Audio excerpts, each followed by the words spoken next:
높아짐의 유혹이란 제목으로 하나님의 말씀을 증거토록 하겠습니다. 혹시 여러분들은 하나님이 가장 싫어하시는 것이 무엇인지 아십니까?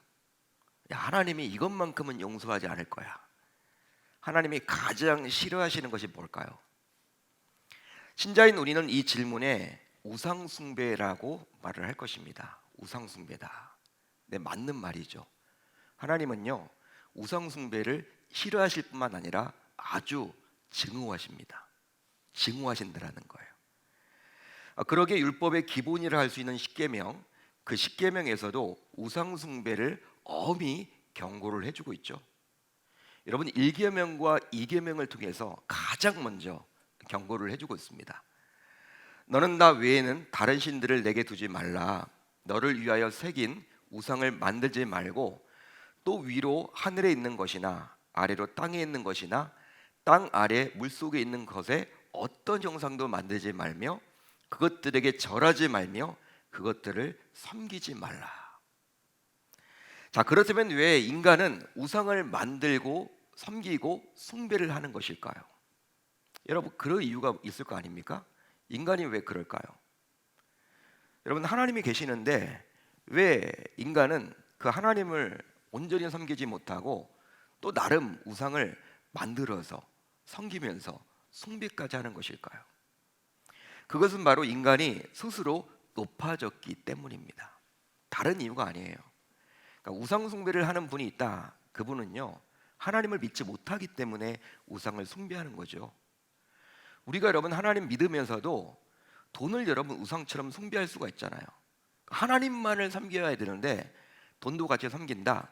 하나님을 온전히 신뢰하지 못하기 때문입니다. 그러니까 여러분, 한마디로 교만한 거예요. 교만한 거. 하나님을 온전히 믿고 맡기고 섬기면 좋은데 그게 의심이 되는 거야. 그렇기 때문에 다른 데 뭐 돈이나 자녀나 명예나 권력 그걸 붙드는 거죠. 따라서 우상을 숭배한다? 왜 숭배하는 것일까? 궁극적으로 들어가면 바로 인간 스스로 높아졌기 때문입니다. 여러분, 스스로 높아짐, 즉 자고하기 때문인데요. 이 자고라는 단어는 결국 교만으로 이어지게 되어 있습니다. 자고하게 되면 교만하게 되는 거예요. 따라서 일반적으로 자고, 자만, 거만, 오만, 교만은 비슷한 의미로 통용되곤 하죠. 비슷한 의미입니다. 그리고 통용됩니다. 여러분, 하나님께서는 분명히 이 교만에 대해서 성경 곳곳에서 여러 번 경고를 해주고 계셨죠. 대표적인 구절이 있다면 바로 잠언서 16장 18절입니다. 교만은 패망의 선봉이요 거만한 마음은 넘어짐의 앞잡이니라. 그런데 성경을 보면 하나님께서는 놀랍게도 사울 왕은 버리신 반면에 다윗 왕은 용서해 주시고 다시 기회를 주셨어요. 여러분, 종종 비교가 되죠. 야, 사울이 뭐 그리 큰 잘못을 했나? 여러분, 다윗과 비교해 보면요, 사울은 우리가 이성적인 생각으로 보게 되면 덜 죄를 지은 것 같아. 여러분, 사울 왕보다 다윗 왕이 더 악랄한 죄를 지었다라고 감히 말할 수 있겠죠.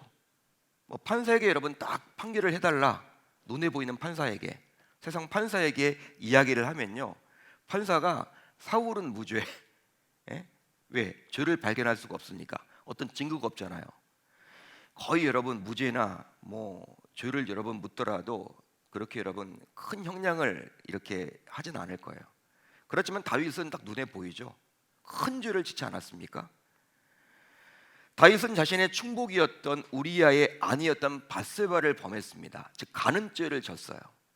성경 말씀, 특별히 십계명에서 금지하고 있는 간음죄를 지었고, 그뿐 아니라 밧세바가 임신하게 되자 그것을 감추고자 우리아를 치열한 전쟁터에 보내서 죽게 했습니다. 살인 교살죄, 살인죄죠. 십계명의 제 6계명과 7계명을 모두 어긴 게 바로 이 다윗이었어요. 그러기에 세상의 관점으로만 보게 되면 다윗은 사울보다 너무나 크나큰 죄를 지었다고 감히 말할 수 있죠. 여러분, 세상 판사가 이야기하면요, 이 다윗은 무기징역, 살인 교살죄 얼마나 큽니까, 여러분? 여러분, 이 다윗은 여러분 무기징역, 사울은 여러분 그렇게 큰 죄를 짓지 않았죠. 세상 판사가 그렇게 여길 거란 말이에요. 하지만 하나님은 세상과 다른 판단을 내리셨는데요, 바로 더 악랄한 죄를 지었던 다윗은 용서를 해준 반면에 다시 기회를 주셨지만 사울은 그냥 버렸습니다. 여러분, 다윗은 용서를 해주셨어요. 그리고 다시 사용하셨어. 하지만 사울은 그냥 버리셨다라는 거예요. 용서 자체가 안 돼. 자, 그렇다면 하나님께서는 왜 사울을 버렸을까요? 자기 스스로 세워놓고 왜 버렸습니까? 세운 자도, 여러분 왕으로 세운 자도 하나님 아니신가요? 그런데 여러분 왜 버렸습니까? 그것은 바로 사울이 어느 순간 교만해졌기 때문입니다.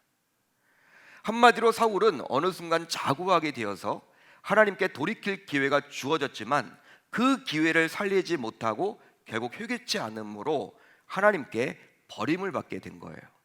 다른 이유가 없습니다. 하지만 사울은 본래 겸손한 자였죠. 겸손했기 때문에 하나님이 이스라엘의 초대 왕으로 세우셨던 거예요. 아무나 여러분 초대 왕으로 세우지 않겠죠. 선민 이스라엘인데, 자신의 백성인데, 여러분 아무나 세우지 않는단 말이에요. 지극히 겸손한 자였습니다. 실제로 사무엘 선지자에 의해서 왕으로 기름 부음을 받기 전 사울은 자신의 위치를 정확하게 알고 있던 자였어요. 나는 이스라엘 지파의 가장 작은 지파 베냐민 사람이 아니니까, 또 나의 가족은 베냐민 지파 모든 가족 중에 가장 미약하지 아니하였나이까, 당신이 어찌하여 내게 이같이 말씀하시나이까. 자기를 낮출 줄 알고 자기가 어떤 형편에 있는지, 환경에 있는지를 모르지 않았습니다. 그게 바로 이 사울이었어요. 이렇게 겸손했던 사울이었지만 놀랍게도 왕이 된 이후 얼마 지나지 않아서 사울은 교만하게 되었고, 그 결과 블레셋과 전쟁을 해야 한다는 이유로 오직 제사장인 사무엘이 해야 될 제사 집전을 본인이 그냥 해버린 거예요. 여러분, 왕의 역할이 있고요, 선지자의 역할이 있고요, 제사장의 역할이 있거든요. 제사는 율법을 보게 되면 오직 제사장만이 집례를 해야 돼. 자기가 왕이라는 거야. 이제 급한데 전쟁이 났는데 누가 하든지 하기만 하면 되느냐, 이렇게 하나님의 말씀을 업신여기게 된 것입니다. 어느 순간 그게 바로 사울이었어요. 여러분, 교만이 섞이기 시작한 거죠.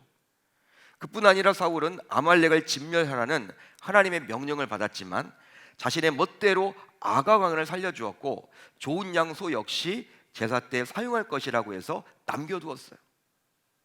진멸이란 단어는요, 어린 젖먹이까지 진멸해라, 하나님의 명령입니다. 말씀입니다. 100% 지켜야 되는 거죠.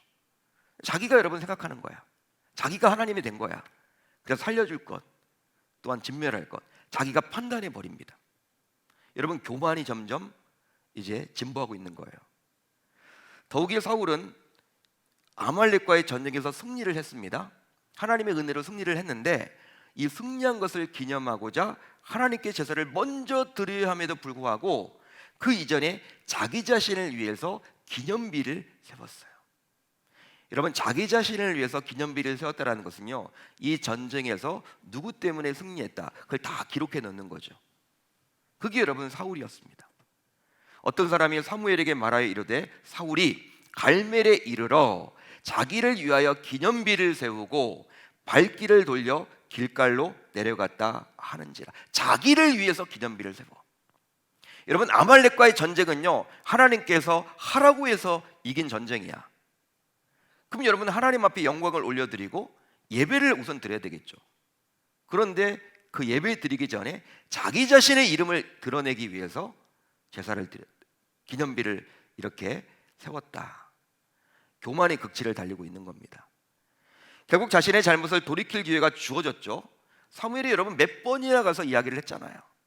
그런데도 불구하고 어느 순간 자고하게 된 사울은 하나님께 회개하지 못하게 되었고, 그 결과 사울은 하나님께 버림을 받게 된 거예요.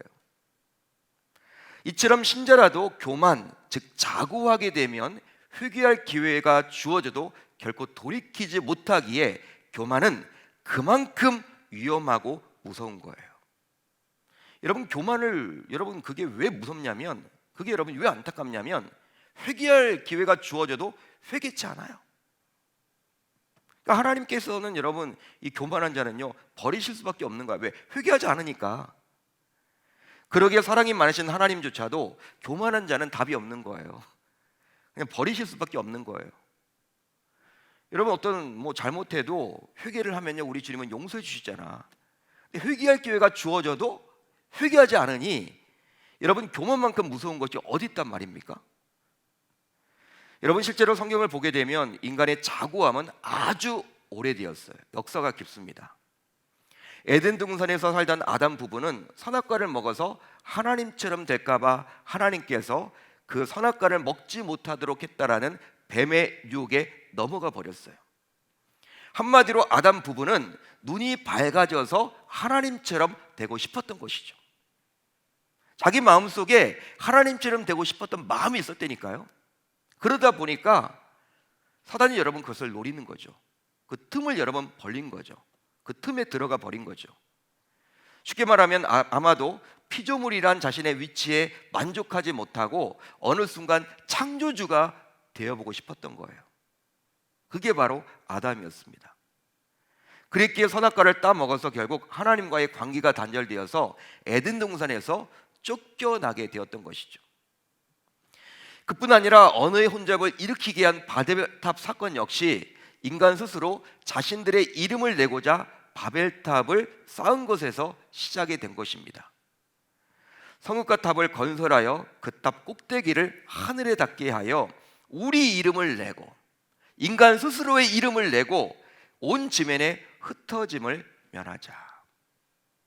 여러분 탑을 쌓아놓는 게 그래서 하늘에 닿으려고 한 게 하나님에게 여러분 영광을 올리기 위함이 아니라 우리 이름을 내고자 하는 거예요.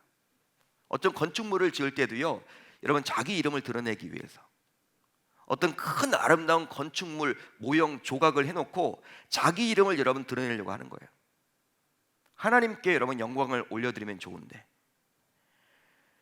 하나님을 드높이고자 바벨탑을 높이서 세운 것이 아니라 인간 스스로의 이름을 높이고자 탑을 쌓다가 결국 하나님의 징계로 언어가 혼잡하게 되었고 인간은 드디어 흩어지게 되었습니다.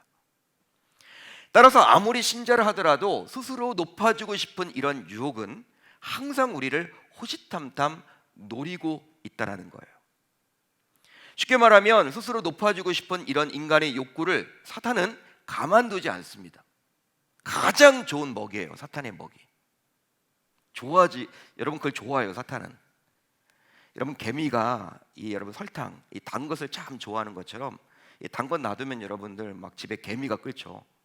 마찬가지로 사탄이 여러분이 가장 좋아하는 것은요 인간이 여러분 자고하게 되는 거예요. 자기는 아니라고 하는데 자고한 마음이 어느 순간 든다? 여러분 사탄이 100이면 100 노립니다. 들어옵니다. 자, 오늘 말씀 안으로 들어가 보면 사탄은 이런 신자의 높아지고 싶은 욕망을 잘 알고 있었기 때문에 예수님을 시험함으로 신자인 우리도 이런 유혹을 동일하게 받을 수 있음을 경고해 주고 있어요. 자, 그런데요 이 시험은 예루살렘 성전의 남동쪽에 위치한 모서리, 즉 기드리온 계곡에 가장 깊이 내려다 보이는 전망대에서 이루어졌어요. 자, 오늘 본문 5절로 6절을 볼까요? 우리 한번 같이 읽어봅니다. 시작. 이에 마귀가 예수를 거룩한 성으로 데려다가 성전 꼭대기에 세우고 이르되 내가 만일 하나님의 아들이여든 뛰어내리라. 자, 이 구절에 따르면 사탄이 한 일이 나오죠. 사탄이 한 일 무엇입니까? 바로 예수를 높디 높은 성전 꼭대기로 데리고 가서 그곳에서 뭐 하라는 거예요? 뛰어내리라. 뛰어내리라는 거예요. 더욱이 사탄은 첫 번째 유혹할 때와 마찬가지로 내가 만일 하나님의 아들이여든, 너 하나님의 아들 맞다며, 하나님의 아들이면 한번 뛰어내려봐. 여러분 막 예수님의 그 마음을 막 긁어요. 여러분 예수님의 입장에서는 정말 보여주고 싶을 거야. 내가 하나님 아들 맞는데, 예? 그걸 여러분 아니라고 하니 네가 하나님의 아들이냐? 그럼 뛰어봐. 진짜 여러분 뛰어내려서 그걸 하나님의 아들임을 증명하고 싶은 마음도 여러분 예수님에게 있겠죠. 그걸 여러분 막 긁어내리는 거예요. 막 자극하는 거예요. 네가 하나님의 아들이 맞다며. 뛰어내리라고 예수의 정체성을 막 건드렸습니다. 첫 번째 유혹과 마찬가지예요. 사탄이. 자, 그런데 사탄의 유혹은 첫 번째 유혹 때보다도 더욱더 세밀해졌어요. 그리고 세련되었습니다. 한마디로 업그레이드가 되었다라는 거예요. 그만큼 사탄은 신자인 우리를 유혹하고자 진일보하고 있음을 알 수가 있습니다. 그러니까 사탄은 진일보하는데 우리 영성은 계속 그 자리에 머물러 있으면요, 망하는 거예요. 사탄의 밥이 되는 거예요. 여러분, 우리가 어제보다 나은 오늘, 오늘보다 나은 내일, 제가 항상 강조하잖아요. 우리 신앙이 그래야 된다. 2022년도 이미 지나갔습니다. 작년은 작년이었다면 금년에는 뭔가 여러분 변화가 있어야 돼요. 해왔던 방식 그대로 가시면 안 돼요. 성경을 여러분들 안 읽었다면 이제 한 절이라도 읽으셔야 되고, 내가 성경 5절 읽었다면 10절을 읽으셔야 되고, 여러분 진보가 일어나야 된다니까요. 오늘 말씀을 보게 되면요, 사탄이 여러분 얼마나 진보하고 있습니까? 여러분, 그렇기 때문에 사탄은 대상과 상황에 따라 다른 전술 전략을 펼친다라는 사실이에요. 사람마다 여러분 다 똑같이 역사하는 게 아니에요. 사탄이 여러분 다 1대1 여러분 안성맞춤 다 여러분 그렇게 적응을 해. 그 사람에게는 뭐가 약점일 텐데 어떻게 공격해야 되겠다. 야, 이 사람에게는 이렇게 공격하면 좋겠다. 전술 전략이 여러분 다 다르다는 거예요. 대상과 환경에 따라서. 즉 사탄은 항상 같은 방식으로 유혹하지 않는다는 것이죠. 실제 오늘 말씀을 보세요. 사탄은 구약 성경을 인용합니다. 말씀을 인용하고 있어요. 말씀을 잘 알았던 사탄이에요. 따라서 아는 게 중요한 게 아니에요, 여러분. 사탄도 여러분 말씀을 가지고 공격합니다. 구약 성경을 인용해서 예수를 유혹했죠. 아마도 예수님께서 첫 번째 유혹을 신명기 8장 3절의 말씀을 가지고 이겨냈기에 사탄 역시 전략을 바꾸어서 성경 말씀을 인용해서 지금 유혹하게 된 거예요. 자, 그렇다면 사탄이 인용한 말씀은 무엇입니까? 오늘 본문 6절을 볼까요? 이렇게 나와 있죠. 기록되었을 때 그가 너를 위하여 그의 사자들을 명하시리니 그들이 손으로 너를 받들어 발이 돌에 부딪히지 않게 하리로다. 여러분, 사탄은 어떤 말씀을 인용합니까? 바로 시편 91편 11절로 12절의 말씀을 정확하게 인용하여 예수로 하여금 뛰어내리라는 거예요. 여러분, 뛰어내리면 하나님께서 천사를 보내서 예수를 보호하고 안전하게 하실 거라는 거예요. 여러분, 사탄이 그렇게 유혹을 합니다. 너 뛰어내려. 성경 말씀에 이렇게 나와 있잖아. 너 뛰어내리면 하나님께서 너를 천사를 보내서 네가 죽지 않도록 할 거야. 너 보호할 거야. 분명히 그렇게 나와 있잖아. 말씀을 가지고 공격합니다. 그런데 실제 이런 사탄의 유혹에 넘어가는 것은 어떤 의미에서 볼 때 얼마나 흥분되는 일인지 몰라요. 이게 무슨 말이냐? 바로 성전 꼭대기에서 뛰어내릴 때 그 발이 땅에 닿기 전에 천사들이 예수의 발을 살짝 들어서 안전하게 하시는 것이기 때문이죠. 마치 번지 점프대에서 뛰어내리듯이 말입니다. 실제 이런 일이 연출된다고 칩시다. 여러분, 예수님이 뛰어내렸어요. 성경 말씀에 나와 있는 내용이기 때문에 뛰어내리면 하나님께서 천사를 들어서 예수님이 죽지 않도록 딱 이렇게 올리신다. 보호해 주신다. 여러분, 이런 일이 일어난다면 그것을 바라보는 수많은 군중들은 박수를 칠 것이고 그 결과 예수는 일약 유대 사회의 영향으로 추앙받을 수도 있겠죠. 따라서 어떤 의미에서 볼 때 공생의 사역을 본격적으로 시작하기 전에 이런 시도를 해봄으로 군중들이 예수를 메시아로 쉽게 여기고 싶은 마음을 예수님 또한 가지면 좋겠다라고 했을지도 몰라요. 여러분, 그렇잖아요. 여러분, 자기가 이제 공생의 사역 3년 이상 해야 되는데 여러분 얼마나 힘들고 어렵습니까? 자기가 메시아임을 사람들이 안 믿잖아요. 믿는 사람도 있겠지만 소수만 믿지 대부분의 여러분 종교 지도자들과 안 믿는단 말이야. 한번 여러분 이렇게 딱 뛰어내려가지고 천사가 여러분 딱 이렇게 들어 올리는 그 모습을 연출하면 와, 구약에서 예언되었던 메시아나 봐. 예수가 여러분 처음 공석이 시작할 때부터 먹고 들어가는 거죠. 한마디로 사람들이 여러분 다 인정하게끔 되는 거잖아요. 예수도 여러분 그것을 받아들이고 싶은 유혹이 여러분 없었겠습니까? 사람인데, 인성을 가지신 사람이신데 예수님도. 따라서 오늘 본문에서 볼 수 있는 사탄의 두 번째 유혹은 예수님의 영웅심, 명예심을 자극하여 스스로 높아지고픈 욕망을 유혹하는 시험이라고 말할 수 있는 거예요. 이처럼 스스로 높아지고 싶은 유혹은 바로 사도 요한이 이야기한 이생의 자랑입니다. 이생의 자랑이다. 이 이생의 자랑은 영어 번역으로 보면 이렇게 나와 있죠. The boasting of what he has and does.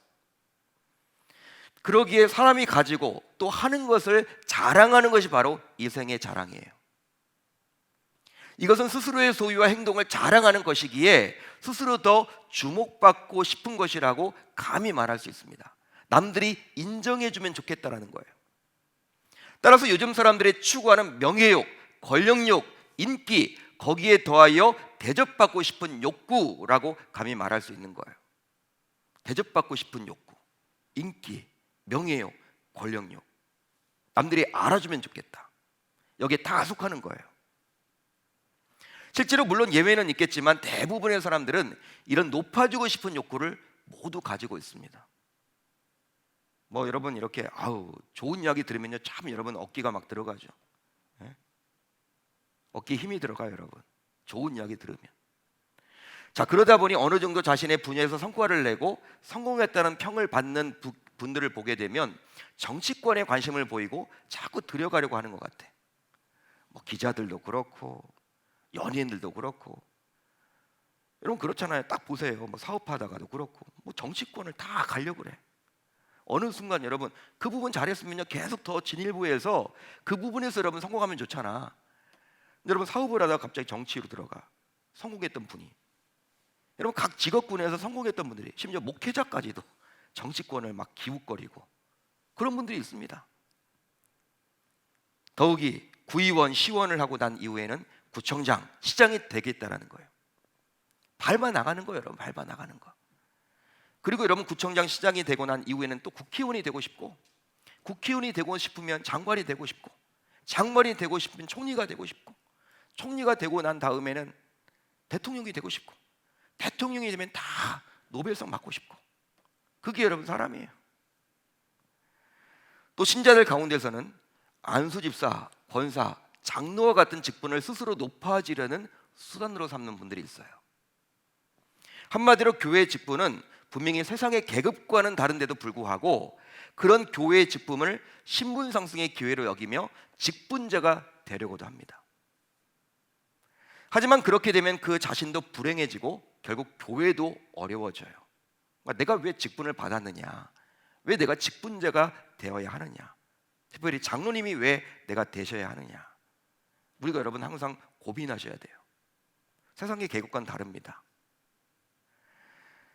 왜냐하면 그들의 신앙이나 인격에 맞지 않은 직분이라는 옷을 입게 되면요 교회가 불행해지고 본인도 힘들어지는 거예요. 맞는 옷을 입어야 되는데, 인격도 안 되는데, 신앙도 안 되는데, 그런 옷들을 자꾸 우리가 안수집사, 권사, 이 여러분 장로 이런 옷들을 입는다면 말이죠. 실제로 우리 교회는 없지만 각 교회마다 이런 권위주의적인 직분자들 혹은 교육자들 인해서 몸살을 앓곤 합니다. 더욱이 교회를 오랫동안 다녔다라는 이유만으로, 교회에서 항존직이라는 이유만으로, 또 교회가 세워지기까지 많은 수고를 한 공로가 있다라는 이유만으로 대접을 받으려고 하는 분들이 있어요. 자기 이름을 좀 드러내려고 하는 분들이 있어요. 알아주지 않는다라는 거예요. 한마디로 자신의 수고와 노고를 교회가 알아주기를 기대합니다. 따라서 한 지교회를 담임하고 있는 저를 포함하여 이곳에 나온 직분자들이 행여나 계시다면 모두 두렵고 떨리는 마음으로 항상 교회 직분은 누리기 위함이 아니라 섬기기 위해서임을 반드시 기억해야 할 줄로 믿습니다. 믿습니다. 저는 여러분 기도해요. 국회의원이 미달되기를. 서로 안 하려고 하는 거야. 그런 나라가 좋은 나라야. 그거 하면은 너무 막 내가 누리는 것보다도 더 희생을 해야 되는데 시간도 없는데. 여러분 그런 나라가 되면 좋잖아요. 북유럽은 그렇다고 하더라고요. 뭐 많이 받는 것도 없고 또 희생은 해야 되니까 진짜 여러분 북유럽은 국회의원을 서로 안 하려고 그러는데 구의원, 시의원, 근데 우리나라는 구의원만 하더라도 시의원만 하더라도 서로 하려고 하고. 그러니까 여러분 권위적인 거예요. 너무 나라가. 여러분 권위주의가 여러분 그 나쁜 겁니다. 그러니까 우리 권위 자체는 좋은 거죠. 권위는 있어야 되죠. 당연히 필요한데 나라가 여러분 권위주의로 자꾸 흘러간다. 교회가 여러분 권위주의로 자꾸 흘러간다. 그건 아니라는 거예요.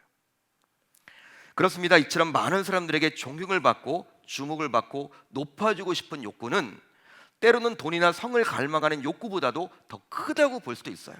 어떤 의미에서는 바로 권력을 갖거나 명예를 갖거나 인기가 높아지면 어느 순간 돈은 저절로 따라오기도 하기 때문이죠. 하지만 아무리 신자라 하더라도 이 높아짐의 유혹은 결단코 이겨내기가 쉽지 않아요. 스스로의 힘만으로 이겨내기가 쉽지 않은단 말이에요. 그러기에 신자인 우리는 오늘 본문을 통해서 어떻게 예수님께서 이 높아짐의 유혹을 이겨냈는지를 보셔야만 합니다. 자, 오늘 본문 7절을 볼까요? 우리 한번 같이 읽어봅니다. 시작. 예수께서 이르시되 또 기록되었으되 주 너의 하나님을 시험하지 말라 하였느니라 하시니. 예수님께서는 이번에도 역시 구약 말씀으로 이 사탄의 유혹에 응수를 하셨습니다. 바로 신명기 6장 16절의 말씀을 가지고 주 너희 하나님을 시험하지 말라라고 명하셨어요. 여러분, 사탄이 지금 말씀을 가지고 지금 유혹하지만 우리 예수님은 그걸 캐치하고 시험하지 말라는 거예요, 말씀으로. 자, 그렇다면 예수님께서 이번 유혹을 이겨낼 수 있었던 영적 비결은 과연 무엇일까요?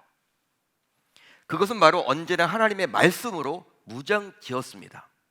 언제나 하나님의 말씀으로 무장되었다라는 거예요.